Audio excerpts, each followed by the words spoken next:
नमस्कार विद्यार्थी मित्रांनो. मविप्र समाजाचे श्री स्वामी षटकोपचार्यजी महाराज, कला विज्ञान व वाणिज्य महाविद्यालय सायखेडा मराठी विभागामध्ये सर्वांचं स्वागत आहे. आपला वर्ग आहे SYBA म्हणजेच द्वितीय वर्ष कला. विषयाचं नाव आहे भाषिक कौशल्य विकास आणि आधुनिक मराठी साहित्य प्रकार कादंबरी. मी प्राध्यापक महेश बनकर सर. आज मी आपल्यासमोर रारंग ढांग ह्या कादंबरीमधील जे काही व्यक्तिचित्रणं आहे त्या व्यक्तिचित्रणांविषयी तुम्हाला माहिती देणार आहे. ह्या कादंबरीमध्ये एकूण 19 व्यक्तींचं चित्रण आलेलं आहे आणि कादंबरी समजून घेताना हे व्यक्तिचित्र याच्याबद्दलची माहिती, त्यांची नावं आपल्याला जर समजले तर कादंबरी अधिकच आपल्याला चांगल्या प्रकारे समजू शकेल. आपण कादंबरीची व्यक्तिचित्र किंवा व्यक्तिरेखा समजून घेताना सगळे एकाच तासामध्ये सांगून संपणार नाही किंवा सांगायला गेलं तर ती खूप घाई होऊ शकते. म्हणून आपण एकंदर 19 जे व्यक्तिचित्रण आहे तर ते 3 लेक्चरमध्ये आपण ते समजून घेऊया. पहिल्या लेक्चरमध्ये आपण ज्ञानचंद, लेफ्टनंट विश्वनाथ मेहेंदळे, मेजर बंबा, नंतर आहे कॅप्टन सुकुमार नायर, नंतर आहे उमा चिटणीस, नंतर आहे लेफ्टनंट कर्नल राईड. हे व्यक्तिरेखा किंवा व्यक्तिचित्रण आपण ह्या तासाला समजून घेणार आहोत. आणि पुढील तासाला आपण lance Naik Sarjerao, major general Rajsingh, सुभेदार major Pratapsingh, lieutenant James Wright, lieutenant colonel Chopra, captain Minoo Khambata.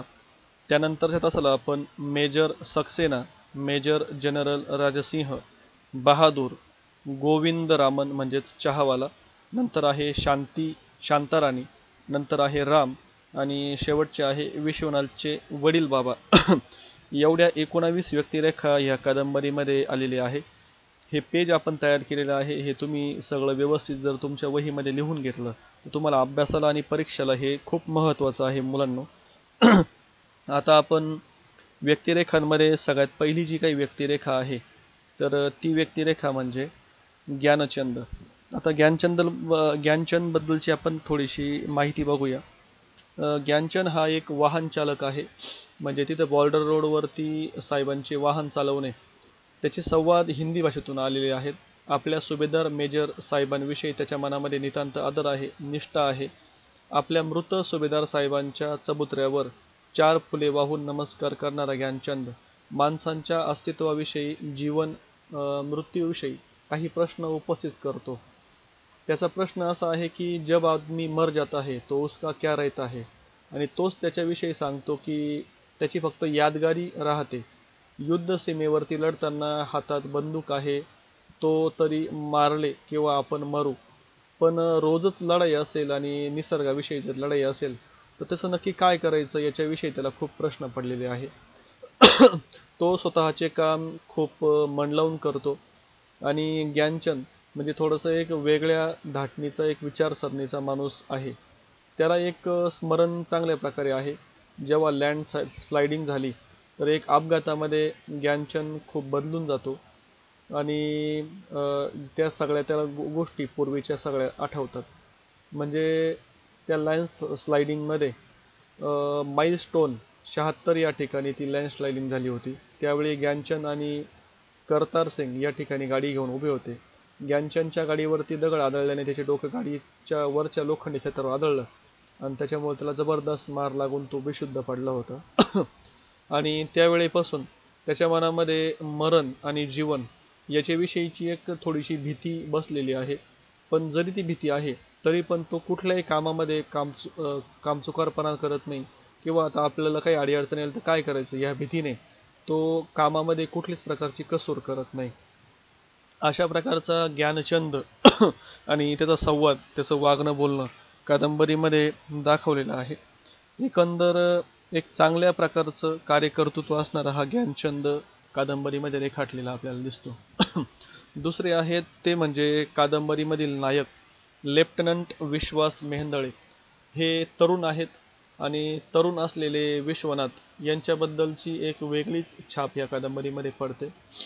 एक सिव्हिलियन इंजिनियर ते आहेत आणि एक चांगल्या युनायटेड कंस्ट्रक्शनमध्ये ते कामाला असतात.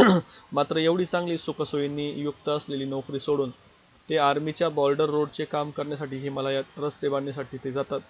आपली आवड म्हणून आपण हे काम करण्यासाठी आलो आहे असे ते सांगतात. आपण बांधलेल्या रस्त्यांचा उपयोग इथल्या लोकांच्या बाहेरच्या जगाशी संबंध जोडण्यासाठी होईल आणि यावर त्यांचा ठाम विश्वास आहे. प्रचंड आशावादी स्वरूपाची ही व्यक्तिरेखा आहे. हिमालयाची वैशिष्ट्य, डोंगर, दऱ्या, निसर्गाचा लहरीपणा, ज्यावर माणसाचा इलाज चालत नाही, अशा परिस्थितीत लढत लढत इथे रस्ते बांधायचा हा ठाम विश्वास त्यांच्याकडे आहे. आणि एकंदर त्यांच्याबद्दलची बरेच माहिती या कादंबरीत आहे. विश्वनाथ हिमालयात रस्त्याच्या कामासाठी गेलेला असला तरी त्याची जीवनविषयक सलग दृष्टी स्पष्टपणे व्यक्त होत जाते. आपल्या देशामध्ये माणसांच्या वेळेला किंमत नाही, माणसांच्या जीवनाला किंमत नाही, हे एक अप्रिय सत्य आगतिकतेपणे विश्वनाथ मेहेंदळे या कादंबरीतून सांगतात. यामधून विश्वनाथमधील माणुसकीचं दर्शन घडतं. विश्वनाथ ही अतिशय वेगळ्या व्यक्तिमत्वाची एक छाप या कादंबरीमध्ये उमटवतात. त्यांच्या प्रत्येकाकडे बघण्याचा स्वतःचा असा वेगळा दृष्टिकोन आहे आणि सकारात्मक दृष्टिकोन आहे. विचारांची स्पष्टता त्यांच्यामध्ये आहे. नियमाबाहेर जाऊन काम करण्याची सुद्धा तयारी त्यांची आहे. कामावरील त्यांची निष्ठा आहेच, ते खूप हुशार पण आहे. पण मग आपली एक माणुसकी आणि फौजमध्ये काम करताना आपण घेण्याचे निर्णय किंवा वागण्याची पद्धती याच्यामध्ये त्यांना असलेला तो फरक जाणवतो. आणि तरी देखील ते त्यांचं काम प्रामाणिकपणे, इमानदारीपणे करत राहतात. त्यांच्या वरिष्ठांबरोबर ते आपलं व्यवस्थितपणे संबंध प्रस्थापित करण्याचा प्रयत्न करतात आणि आपल्या हाताखाली काम करणारे जे व्यक्ती आहे त्यांची पण त्यांना खूप चांगल्या प्रकारची काळजी आहे. असे अनेक सगळे संदर्भ लेफ्टनंट विश्वनाथ मेहेंदळे यांचे दिलेले आहे. जेव्हा आपण पूर्ण कादंबरी वाचतो तेव्हा नानाविध पैलू त्यांचे ह्या कादंबरीतून आपल्याला कळतात. नंतर आहे मेजर बंबा. आता जे मेजर बंबा आहेत, तर मेजर बंबा ही एक आर्मीमधील अधिकारी व्यक्ती आहे. स्वभावाने खूप कडक, शिस्तप्रिय आहे. वेळेच्या बाबतीत अतिशय काटेकोर पालन करणारी व्यक्ती आहे. सिव्हिलियन ऑफिसरबद्दल बंबांचे मत फारसे चांगले नसते. त्या लोकांना कामाचे आणि वेळेचे गांभीर्य नसते, अशा प्रकारची मनोधारणा त्यांची आहे. मिलिटरी इंजिनियर्स हे अधिक चांगले असतात. कोणत्याही प्रतिकूल परिस्थितीत काम करण्याची त्यांची तयारी असते. शिस्त व मनाचा, शरीराचा कणखरपणा त्यांच्याकडे असतो असे मेजर बंबांचे मत आहे. त्यामुळे नव्याने येणाऱ्या विश्वनाथविषयी फारशी उत्सुकता त्यांच्यामध्ये असलेली दिसत नाही. त्यामुळे पहिल्याच भेटीमध्ये विश्वनाथला टायशिवाय मेसमध्ये जेवायला परवानगी ते नाकारतात. म्हणजे मेजर बंबा यांचे नियम कडक आहे असं मला सांगायचं आहे.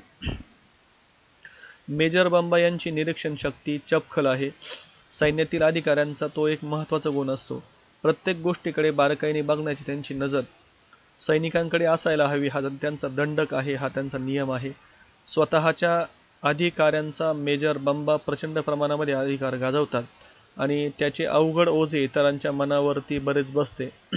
माणसाला अधिकार मिळतो की त्याचा उपयोग उच्च भरारी मारण्यासाठी घ्यायचा असतो, परंतु बंबांच्या सततच्या भडीमारामुळे ते अधिकार जाचक आणि जड वाटतात.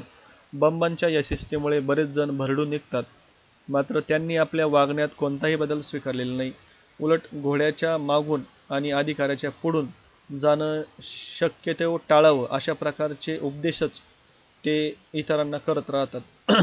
इतरांना अशक्य वाटणाऱ्या गोष्टी मेजर बंबांसाठी एक प्रकारचे आव्हान वाटते.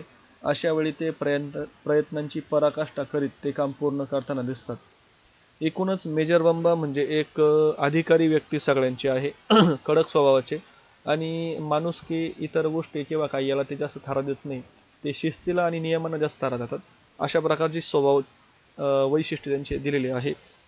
त्यानंतर आहे कॅप्टन सुकुमार नायर म्हणून आहे. तर यांच्याबद्दल सुद्धा सांगताना लेखक असं सांगतात की मेजर बंबांच्या हाताखाली काम करत असताना कोणत्याही कामाला नाही न बोलणारे नायर स्वतःचा कोणताच विचार न करताना सगळे कामं ते करतात. सैन्याविषयी आणि त्यांच्या शौर्याविषयी, धैर्याविषयी कॅप्टन सुकुमार नायक यांना आदर आहे. त्यांनी बरेच वर्ष सैन्यामध्ये काम केलेलं आहे. सैन्यातील शिस्त त्यांच्या अंगामध्ये मुरलेली आहे. वरिष्ठ हाक मारतील तेव्हा नाही म्हणायचे नाही. कठीण प्रसंग कुठला पण असेल तरी काम करायचं, असं त्यांची कामाची पद्धत आहे. कॅप्टन सुकुमार नायक यांच्या अंगामध्ये आर्मीची शिस्त चांगल्या प्रकारे उतरलेली आपल्याला दिसते. अनेक प्रसंग त्याच्यातून ते चित्रित होताना दिसतात कादंबरीमध्ये. एकूणच कॅप्टन सुकुमार नायक हे मेजर बंबांच्या हाताखाली काम केल्यामुळं आणि बाकी सगळ्या गोष्टींमुळं त्यांच्यामध्ये बरेच संदर्भ वेगवेगळ्या प्रकारचे आपल्याला आलेले दिसतात आणि कोणत्याच गोष्टीला नाही म्हणणारे असे कॅप्टन सुकुमार नायक आपली एक वेगळी छाप ह्या कादंबरीमध्ये पाडतात. उमा चिटणीस नावाचं एक पात्र या कादंबरीमध्ये आलेलं आहे. उमा ही एक जे स्कूल ऑफ आर्टची विद्यार्थिनी आहे. ताज हॉटेलमध्ये भरलेल्या चित्रांच्या प्रदर्शनामध्ये तिने जेव्हा पहिलंच चित्र लावलेलं होतं तर ते चित्र तिने समुद्राच्या लहरींचं तयार केलेलं होतं आणि त्याच्यामध्ये त्या समुद्राच्या अनेक प्रकारच्या छटा तिने टिपलेल्या होत्या. या चित्राविषयी माहिती ती अनेकांना देत होती. तिथं विश्वनाथ चित्रप्रदर्शन पाहण्यासाठी आले होते. तेव्हा उमा चिटणीस आणि विश्वनाथ यांची पहिली भेट झालेली होती. दोघंही तरुण आहे. त्यांनी चर्चा केली. नंतर त्यांच्या वरचेवर भेटी होत राहिल्या आणि त्यांच्यामधील मनमोकळा जो काही संवाद आहे त्यातून त्यांची मैत्री घट्ट झालेली आपल्याला लक्षात येते. उमा आणि विश्वनाथ यांची मुंबईच्या ताजमहाल हॉटेलमध्ये आर्ट गॅलरीमध्ये पहिली जी काही भेट झाली त्यानंतर मात्र त्यांची भेट सातत्याने व्हायला लागली. पण काही दिवसानंतर अचानक विश्वनाथ हिमालयातील रारंगढांग परिसरामध्ये आले. पण तेव्हा त्यांना उमा म्हटली की तुम्ही पत्र पाठवून मला तिथलं दर्शन संदर्भ तिथली माहिती तुम्ही मला देत राहा. आणि अशा प्रकारे जे काही दोघांमधील पत्रसंवाद आहे, विश्वनाथ उमाला सतत पत्र पाठवायचे आणि मोजक्या भाषेमध्ये ते त्यांच्याबद्दल जी काही माहिती असेल तर ते पाठवायचे. एकूणच त्यांची मैत्री संदर्भ यातून उमाचं व्यक्तिचित्रण उलगडत जातं. उमा ही एक कलाकार आहे. तिच्या मनाला संवेदनशीलता खूप आहे आणि अशा प्रकारे तिला जे काही आपण म्हणतो की विश्वनाथ आहे, विश्वनाथांबद्दल तिला खूप प्रकारचा चांगल्या प्रकारचा आदर आहे. खूप सगळ्या प्रकारच्या सुखसोयी सोडून एक दुर्गम ठिकाणी लोकांसाठी काम करणारा व्यक्ती तिला जीवनामध्ये आदर्श वाटतो. अशा प्रकारचा एक संदर्भ कादंबरीमध्ये आलेला आहे. यानंतर आहे लेफ्टनंट कर्नल राईट म्हणून. तर लेफ्टनंट कर्नल राईट रात्रंदिवस कामामध्ये असतात. आठवडाभर काम करणारे कर्नल राईट रविवारी मात्र अर्धा दिवस कोणाला भेटत नाही. ते अर्धा दिवस स्वतः एकटंच बुद्धिबळाचा खेळ मांडायचे आणि त्याच्यावरती ते स्वतःच खेळायचे. अतिशय सूचक पद्धतीने ते बोलायचे. खेळाला सुरुवात करताना ते विश्वनाथला म्हणतात, तू परिस्थिती पाहिली होतीस ना आणि स्वीकारली पण होतीस, मग आता तक्रार कशाला? असा खडा सवाल ते विश्वनाथ यांना करतात. ते हे तरुण रक्त लढण्याची हौस, पण लढण्यात यश मिळवायचं असेल तर डोकं शांत ठेवायला पाहिजे अशा प्रकारचा हजरजरीपणा त्यांच्यामध्ये होता. संपूर्ण टास्क फोर्सचे कमांडिंग ऑफिसर म्हणजे कर्नल राईट होय. विश्वनाथची नेमणूक त्यांनीच रारंगढांग साठी केलेली असते. त्यांची कामाची पद्धत वेगळी आहे.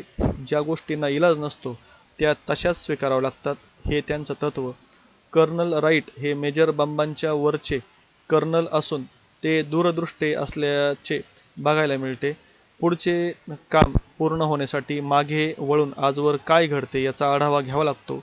लांब उडी घेण्यासाठी 4 पावले मागं जावं लागतं. आणखी पुढे जाण्यासाठी त्याचप्रमाणे काम करीत असताना मागील कामं विचारात घेणं महत्त्वाचं असतं, असे त्यांचे विचार आहे.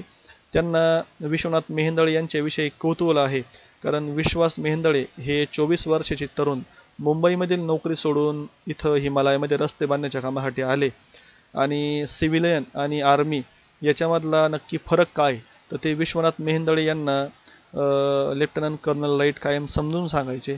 अशा प्रकारचे लेफ्टनंट कर्नल राईट एक वेगळ्या प्रकारची व्यक्तिरेखा याच्यामध्ये आपण बघू शकतो.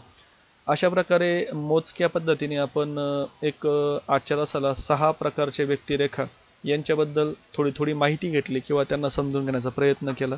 तुम्ही पूर्ण कादंबरी वाचून किंवा मी सांगितलेली माहिती याचे तुम्ही नोट्स काढू शकतात आणि याच्यावर तुम्हाला जर काही प्रश्न आला तर त्याची उत्तरं तुम्ही व्यवस्थित लिहा, असं मी तुम्हाला सांगू इच्छितो.